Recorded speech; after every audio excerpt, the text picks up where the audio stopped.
تصريحات من شيني صادمة بعد مباراتنا مع منتخب غريغستان.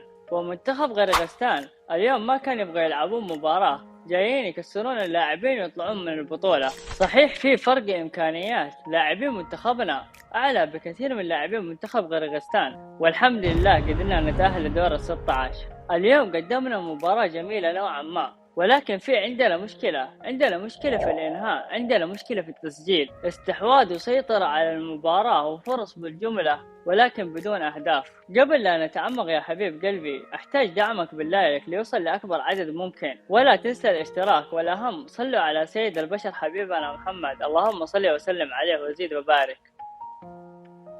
نجيب مشيني بدأ بنفس الرسم اللي لعب فيه ضد المنتخب العماني 3-4-2، وشفنا تغير في اللاعبين. شفنا محمد البريك يبدأ أساسي في خانة الظهير الأيسر، وللأمانة قدم مباراة جميلة وكان من نجوم المباراة. وشفنا عبد الإله المالكي يلعب مكان عبد الله الخيبري اللي لعب أساسي في المباراة السابقة ضد المنتخب العماني، وللأمانة عبد الإله المالكي قدم مباراة كبيرة. وشفنا فراس البريكان يلعب أساسي مكان صالح الشهري. للأمانة اللاعبين قدموا مباراة كبيرة واستحوذوا على المباراة بالطول والعرض.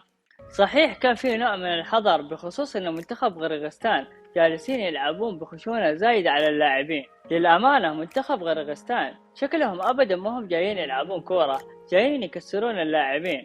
وشفنا كمية التدخلات العنيفة اللي كانت في الملعب، وبسبب التدخلات هذه أصيب حسان التبكتي، ولكن بإذن الله إنها بسيطة يا حسان، وإن شاء الله ترجع أقوى من قبل. نجيب منتخبنا والأداء الفني للمنتخب. صحيح منتخب غريغستان ما هو اختبار حقيقي للاعبين، للأمانة لاعبين منتخبنا استحوذوا على المباراة وقدروا يصنعوا الكثير من الفرص، ولكن عندنا مشكلة واضحة ولا بد من المدرب يتدخل ويحل هذا الأمر. للأمانة الإنهاء عند اللاعبين سيء وبشكل كارثي، المفروض المباراة هذه تنتهي بنتيجة أكبر من كذا، ولكن اللاعبين ضيعوا كثير من الفرص. للأمانة المنتخب لسه ما وصل للأداء اللي يرضيني أو يرضي الجماهير السعودية. صحيح أداء اللاعبين ما هو عالي، ولكن اللاعبين قادرين يحسموا المباريات وبأقل جهد. اليوم عجبني أداء محمد البريك، لعب مباراة جميلة من النواحي الهجومية وكان فارق في الملعب بشكل كبير. للأمانة كان ممتاز في العرضيات، وكان اللاعبين قادرين يسجلون في أكثر من لقطة. وكأرقام البريك قدر يصنع أكثر من 6 فرص محققة في المباراة. وأكيد ما أنسى لقطة الفاول اللي سددها محمد البريك وكانت خطيرة، ولكن الحارس قدر يصدها.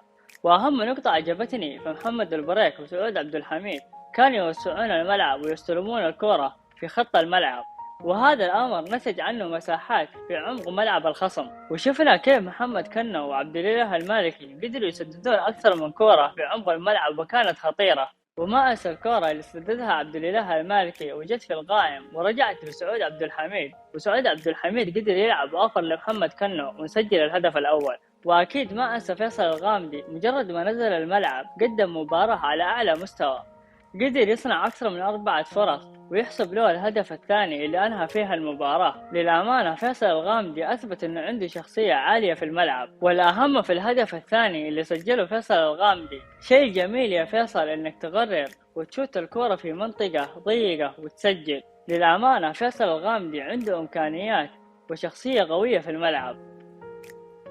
نجيب منشيني وتصريحاته اللي دائما تدخلك في حيرة. شكل المدرب هذا دائما راح يدخلنا في حيرة. وصرح بعد المباراة وذكر ان المنتخب السعودي غير مرشح للبطولة، وصرح ان المنتخب الياباني والمنتخب الكوري والمنتخب الاسترالي والمنتخب الايراني هم المرشحين للبطولة بحكم انهم اعلى منا في التصنيف. وفي انقسام كبير عند الجمهور السعودي، وفي مجموعة تقول إن منشيني جالس يقلل من إمكانيات لاعبين منتخبنا، والمجموعة الثانية تقول إن الهدف من تصريحات منشيني يسحب الضغط من اللاعبين ويخدر الخصوم. وأنت يا حبيب قلبي قل لي إيش تشوف في تصريحات منشيني؟ جالس يحاول يقلل من إمكانيات لاعبين منتخبنا أو يحاول يسحب الضغط من اللاعبين؟ شاركني في الكومنت. وألف ألف ألف مبروك هذا الفوز المهم والتأهل لدور ال16.